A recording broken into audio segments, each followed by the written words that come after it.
cosa más, queridos compañeros. Quiero platicar también, le pido al equipo que nos grabe.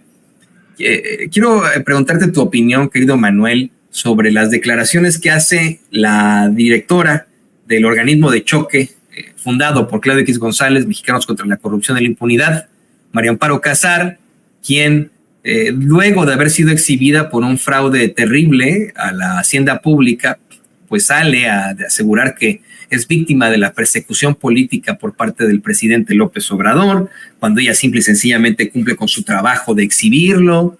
Y bueno, pues en medio de una arrogancia terrible y por supuesto un cinismo inconmensurable, sale a dar este mensaje. Vamos a ver, escuchar y lo platicamos con el periodista Manuel Ibarra aquí en Sin Censura.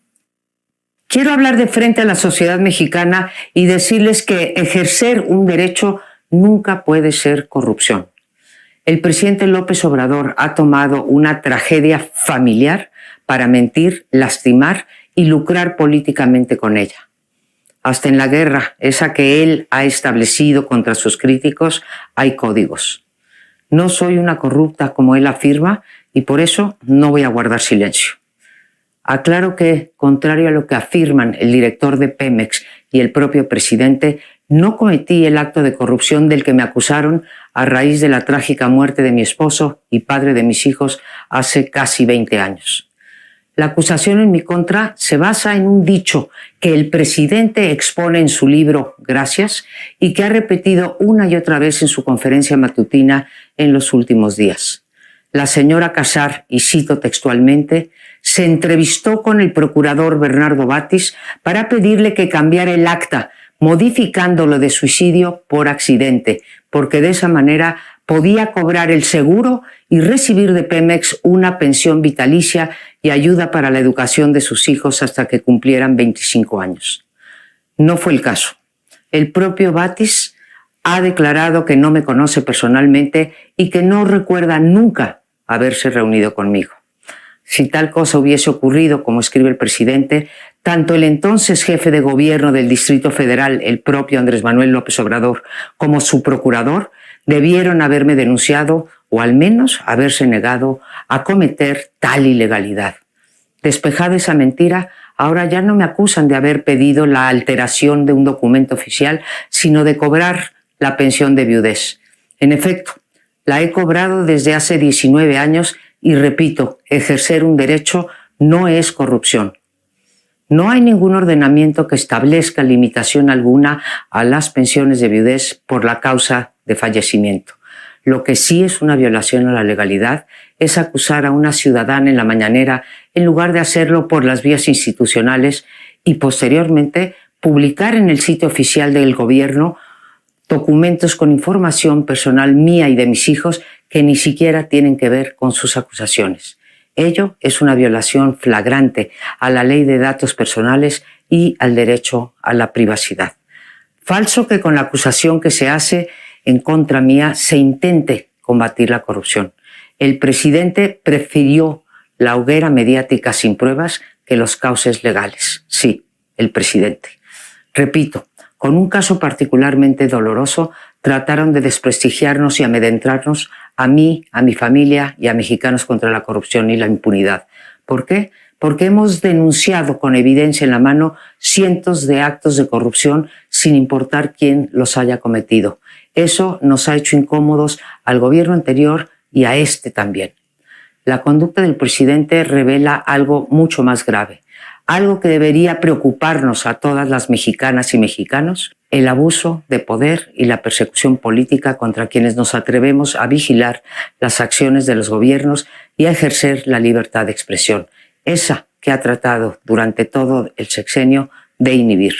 Ojalá y el presidente, en lugar de dedicar su tiempo a mi persona, se lo dedicara a las 186,000 víctimas de homicidio, a los 44 periodistas asesinados, a los miles de desaparecidos, a los feminicidios, a los cientos de activistas que han pagado con su vida por haber alzado la voz y a los 297,000 muertos en exceso durante la pandemia.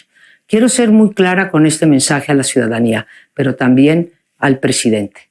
Ni yo, ni Mexicanos contra la Corrupción y la Impunidad daremos un paso atrás ante sus ataques y sus mentiras. Por último, agradezco las muchas muestras de apoyo, de cariño, de solidaridad recibidas y hago un llamado a todos los mexicanos y mexicanas que están cansados y hartos de la corrupción. Sí hay de otra. Sí podemos ser un país sin corrupción. Sí podemos ser un país sin impunidad y un país con Estado de Derecho. Y esto no depende de una persona o de un partido o de una organización. Depende de todas y todos nosotros. No daremos ni un paso atrás. Sabemos que México nos necesita. ¿Ya terminó, señora?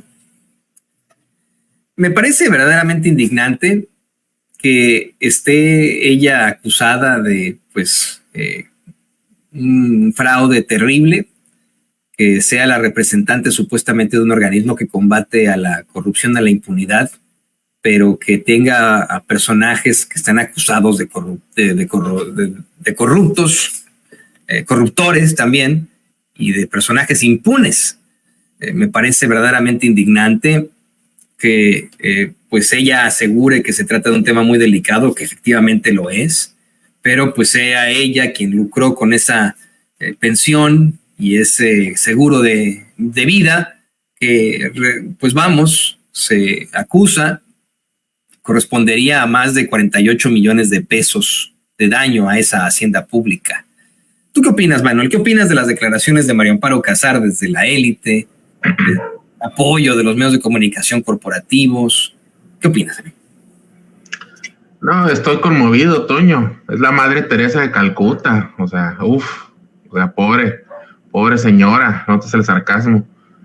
Suscribo totalmente lo que dice la gente aquí en el chat, O sea, es una cínica, una desvergonzada y una ladrona, eso es lo que es. Fíjate cómo tergiversan todo lo que ocurrió. Y eso no lo inventa Toño Ruiz o Manuel Ibarra, no, ni Sin Censura. O sea, eso está documentado.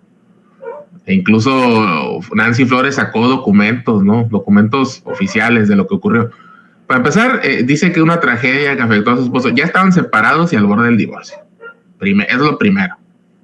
O sea, imagínate qué clase de persona tienes que ser para cobrar una pensión de alguien de quien te estás divorciando. Segundo, las pensiones se cobran después de 6 meses. Eso no es nomás en Pemex, creo que es en todos lados.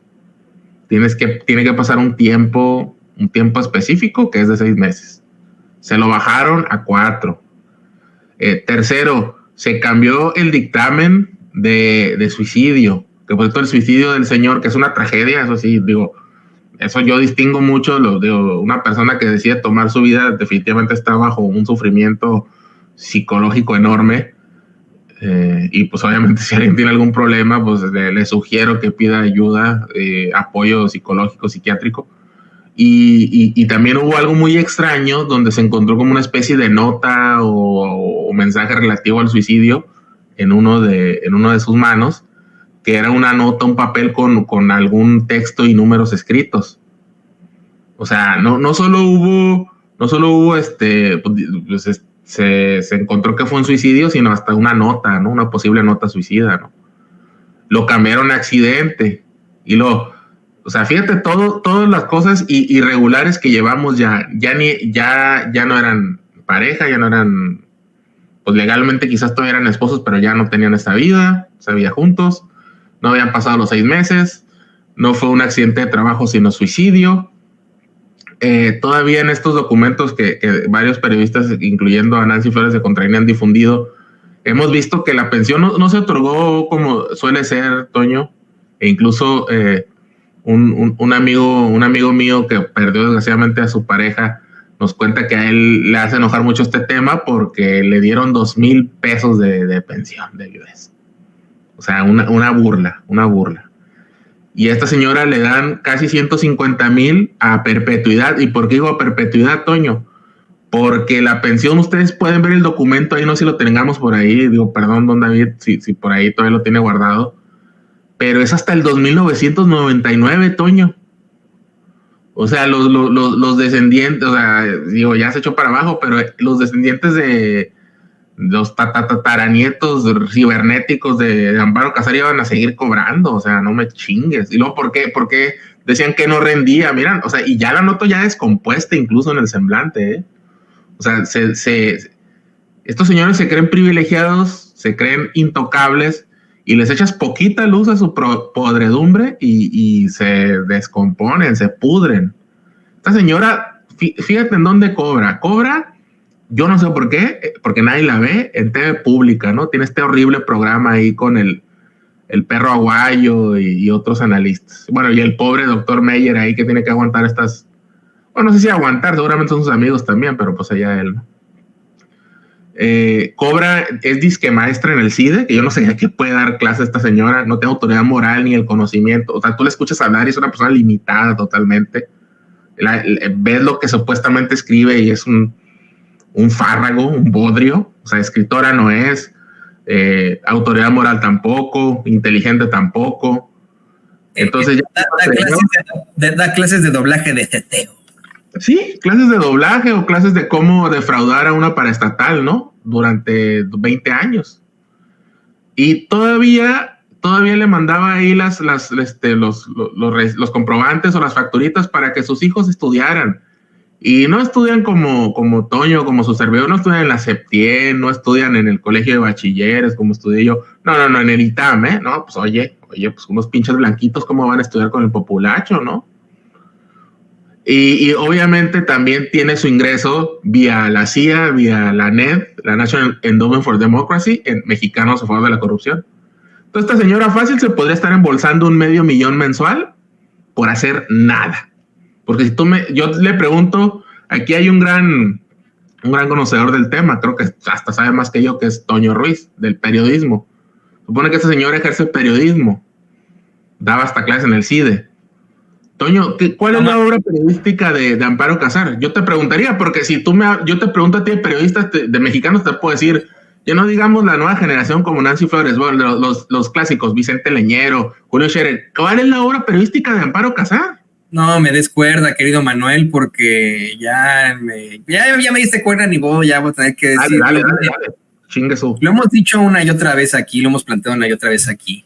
Desde la forma más desafortunada hay muchos personajes en esos medios corporativos, en esa prensa absolutamente mediocre que discriminan a los periodistas independientes, o usted que nos ve y que nos escucha, que también es un medio de comunicación. La señora María Amparo Casar no podría entrar en ninguna de estas, categorías de periodista porque no es parte de la definición siquiera. Definiciones de organismos mundiales como Naciones Unidas, definiciones de cámaras legislativas como la Cámara de Diputados en México o la Cámara de Representantes en los Estados Unidos. La señora, pues simple y sencillamente tiene una clara y sesgada finalidad política, ha pertenecido a estas estructuras políticas. Precisamente ese tema que está en estos momentos cuestionando se debe a una circunstancia política de influencias, ¿no? No tiene nada que ver con el periodismo. Empezando, por ejemplo, por la definición de la Real Academia Española, que, por ejemplo, define periodismo como la actividad profesional que consiste en la obtención, tratamiento, interpretación, difusión de informaciones a través de cualquier medio escrito, oral o visual o gráfico, puesto que la señora ni obtiene, ni trata, ni interpreta, bueno, a lo mejor interpreta pero de una manera muy sesgada, ni difunde información. Lo que difunde son ataques y desinformaciones con este organismo de choque llamado Mexicanos contra la Corrupción y la Impunidad. Por otra parte, el Comité de Derechos Humanos de Naciones Unidas señala que son periodistas una amplia variedad de personas como analistas, reporteros profesionales de dedicación exclusiva, autores de blogs, otros que publican por su propia cuenta en medios de prensa e internet por otros medios que difunden, insisto, información, no desinformación. Por otra parte, la ley para la protección de personas defensoras de derechos humanos y periodistas, en su artículo 2, define a los periodistas como las personas físicas, así como medios de comunicación y difusión públicos, comunitarios, privados, independientes, universitarios, experimentales o de cualquier otra índole, cuyo trabajo consiste en recabar, generar, procesar, editar, comentar, opinar, difundir, publicar o proveer información. Insisto, información, no desinformación, no ataque. Pues ya, lo mismito con el Congreso, con la llamada, así se llama, Journalist Protection Act del Congreso de los Estados Unidos. Mi querido Manuel, no, la señora no hace periodismo, pero para nada. Sí, es propagandista, ¿no? O sea, es defensor de los poderes fácticos. Ahora nunca se le puso al pedo, perdonen la expresión, a Peña Nieto, a Calderón. O sea, es en este gobierno cuando todos salen y, sí, nos enfrentamos al poder se le cuestiona. O sea, también. Entonces, yo creo que, por cierto, otro tema que quería comentar antes de que lo olvide, era que dice que hubo una invasión a la privacidad. Señora, usted es una figura pública. Sale en un programa de TV pública, de TV del Estado mexicano. Es conductora. Tiene una columna en uno de los diarios, pues, más leídos de México. Es no conductora, es directora supuestamente de una asociación de propaganda pro-neoliberal llamada Mexicanos a favor de la corrupción, que recibe dinero de Estados Unidos. Un carajo va a ser esto una persona privada. O sea, una invasión a la privacidad es si Toño Ruiz o yo pasaron el señor de los elotes y publicáramos su dirección en internet, nomás porque nos cayó mal. Eso es invasión a la privacidad. Si esta señora es parte del debate público y está asumiendo una postura política como parte de su labor, pues es una figura pública. Ha salido en estas marchas dizque a defensa del INE y eso, ¿no, Toño? O sea, es una figura totalmente pública y no se está metiendo con temas privados de su vida sentimental ni nada. Se está difundiendo un acto de corrupción que hizo en perjuicio de Pemex, que es propiedad de todos los mexicanos, que estos señores quieren privatizar desde hace décadas, que la tuvieron al borde de la quiebra y que gran parte de esto fue la corrupción de personajes como esta señora Amparo Casar y este otro que ya falleció, Romero de Champs. O sea, imagínate como estos casos, cuántos hay que todavía no conocemos, ¿no? Entonces, pues bueno, yo no voy a derramar una sola lágrima por esta señora corrupta. También dicen, es que ¿por qué lo sacan antes de las elecciones? Pues eso es política. Eso es la política. Y si tuvo alguna utilidad en cuanto a las encuestas o algo esto, o en cuanto a desacreditar aún más a esta Asociación Mexicanos a favor de la corrupción, pues no hubieran robado, ¿no? Tan fácil como no robar desde hace 20 años. Es Mexicanos a favor de la corrupción y la impunidad, estimado Toño. Así es. Y alguien que defendió mucho y ha defendido mucho a María Amparo Casar es el defensor de los malandros, Ciro Gómez Leiva. Le pido al equipo que nos grabe, porque mire, hemos estado comentando aquí una y otra vez este